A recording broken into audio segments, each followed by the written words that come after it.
মেলা দিন ধরে কাঁঠালের ইঁচড় ভর্তা খাওয়ার জন্য লাল ঝোল সব পড়ে যাচ্ছিল।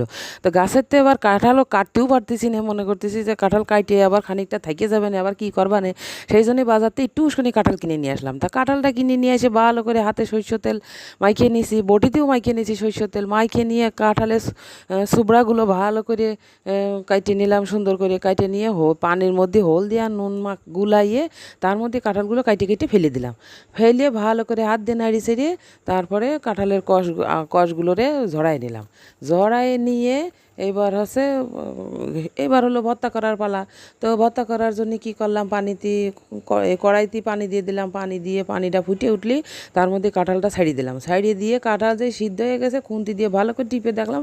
এবার নামাইয়ে ঠান্ডা করে নিয়ে ভালো করে চটকাই নিলাম।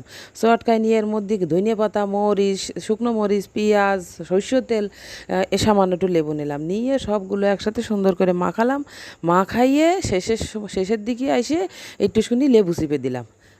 লেবু চিপে দেওয়ার পরে দেখি সরষের তেলের ঝাঁজ আর লেবুর টক মিশে কাঁঠালের ভর্তা এক এক হয়ে গেছে। যে কী যে স্বাদ, যে না খায় সে বুঝবে না।